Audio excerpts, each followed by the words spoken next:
Rajasthan BJP President Satish Poonia is currently in the national capital. And as per sources, Poonia has informed BJP Chief JP Nadda and also Home Minister Amit Shah about the current political situation in Rajasthan and also the crisis that the Congress party is currently witnessing. BJP's stand has also been discussed. So now this seems to be a big worry, further worries for the Congress party. This could really see a rerun of what really happened in Maharashtra if BJP decides to play its cards, because Mr. Poonia visiting the party top brass in the national capital really speaks volumes about what is set to emanate out of that meeting. Remember, Rajasthan BJP President Satish Poonia is in the national capital. He is in Delhi, and as per sources, he in fact is meeting with the BJP Chief JP Nadda and also Union Home Minister Amit Shah. My colleague Arun Dhanta joins me on the broadcast. Arun, do we know what is this meeting all about? Well, see, one thing is very clear, that things which are transpiring in Rajasthan is something which BJP is monitoring very closely. You know, they are keenly watching the developments which are taking place there. And amidst this, the BJP Chief of Rajasthan, Satish Poonia, who is in Delhi, has briefed Union Home Minister Amit Shah and JP Nadda about the exact situation in the state. And also, of course, he would have discussed that how BJP should take the matter forward, or what should be the next course of action for BJP as far as these developments in Rajasthan is concerned. But of course, Satish Poonia, BJP's Rajasthan chief, meeting JP Nadda, BJP chief, and Union Home Minister Amit Shah is very significant, because all eyes are on Rajasthan, not only, of course, of the Congress party's top leadership, but of course the BJP is also very keenly watching the situation there in Rajasthan. All right, Arun, thank you so much. So important meet that is currently on in the national capital, and we will keep our close eyes on that development that continues to come out of the national capital. Two important meetings that currently are happening, one in the Congress camp, the other one in the BJP. Let me actually open this to my guests who are joining me on the broadcast. Professor Gargi Nandi Roy, political analyst, joins me. Also joining me is Mr. Ravi Srivastav, also a political analyst. Mr. Roy, I'll start with you.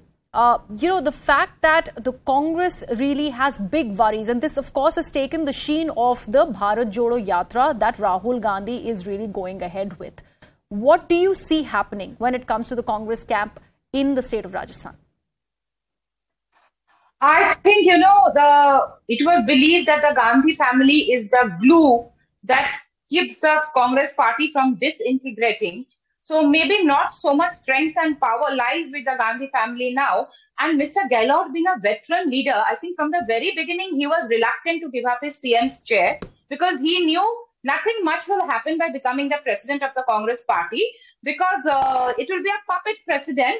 So the chair of the chief minister is much dearer to him. I will draw an analogy. If you remember in Julius Caesar, Brutus said after Caesar's assassination, not that I loved Caesar less, but I loved Rome more. So here Mr. Gehlot wants to say not that he loves the Gandhis less, but he loves the chair of the CM more. So it was very clear from the very beginning. And whoever becomes the president of the Congress party will be a Gandhi family loyalist. I don't see much hope for Mr. Shashi Tharoor, though he's very erudite and all, but Gandhi family will not like him to be the president. They will want somebody who they can control. And nothing much is going to happen, not even with the football playing by Rahul Gandhi or the Bharat Jodo Yatra, because what Congress lacks today is, I think, it's not a coherent ideal. That is a marketable, coherent ideal. See, they are criticizing BJP. You cannot just win elections by negative politics. You are criticizing BJP, you are criticizing Hindutva. But what is the alternative constructive vision that will appeal to the masses of this country? The masses of the country have become aspirational today. Congress doesn't have that. So, new presidential phase, people know it will be a Gandhi family loyalist. And of course, the party seems to be disintegrating. We have seen what has happened in Goa. 8 MLAs have gone. Who will become the Rajasthan CM? It is difficult to judge. Mostly somebody from the Gehlot camp will be, the Gandhi family will not now dare to choose Sachin Pilot or anybody from his camp. They will not do that because they have this thing. They're showing it's a loyalist who has done a rebellion of sort. It was a rebellion. They did not meet Mr. Maken and Kharge. And they went to Shanti Dhariwal. They met Shanti Dhariwal and all. So what we have heard from a loyalist, it was not imaginable a few days back. So the Congress party has to understand that now they need to do a positive politics.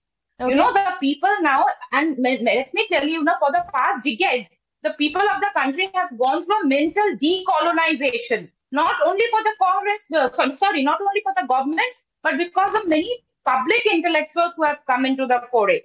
And now the Indians are more proud of their heritage, of their past. They feel that the Congress government has wiped out their glorious history. So this is the scenario. So the Congress party has to appeal to the people that way. Okay. Change in let me get in Mr. Srivastava here.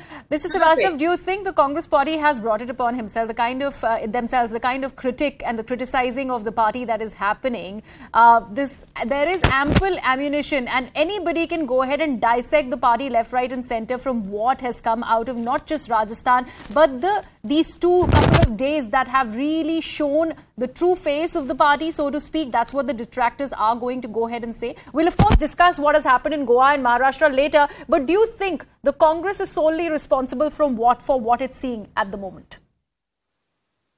Griha, first of all, BJP is more like a vulture. They look for an opportunity.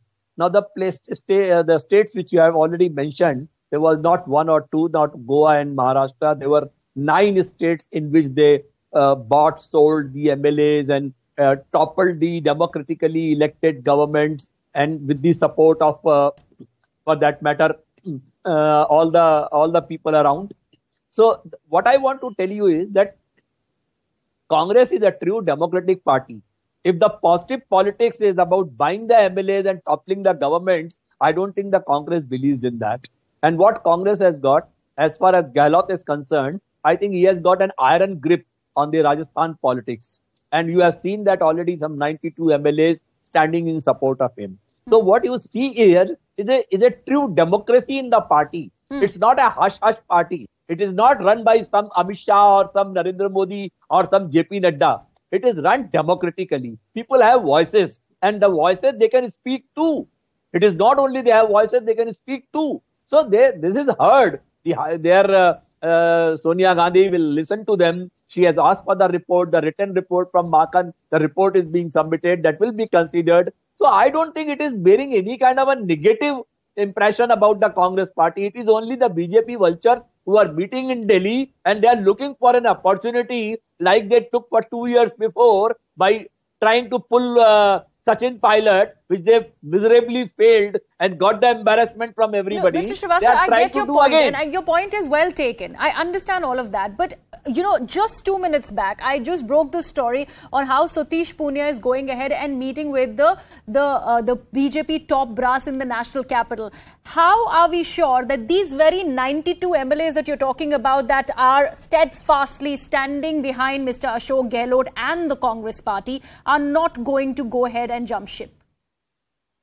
Yeah, it is a fishing. Can I come in, please? Yeah, Gargi, I'll give you the time. Just let Mr. Srivastava respond. Question is to me. Yeah. It's a fishing kind of an expedition by BJP. They are looking for an opportunity where none exists, and they are only trying to look to purchase some MLAs here and there and see to it that they can topple the Gehlot government.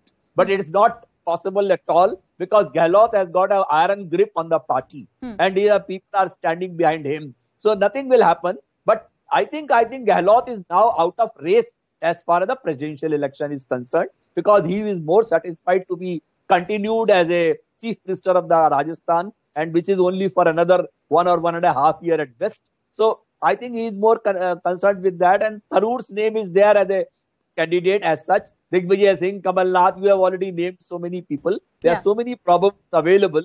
Someone will emerge out of it. But the BJP has got a similar problem. Once they say they are not doing the election for the president for the party, they are not democratic, they are doing autocratically, etc., etc. once they are electing, once they are doing the election, then they say some stooge will be elected for that. They are not happy either way. They only have got that, no, Congress does not have any democracy, only BJP has got it. So, all right.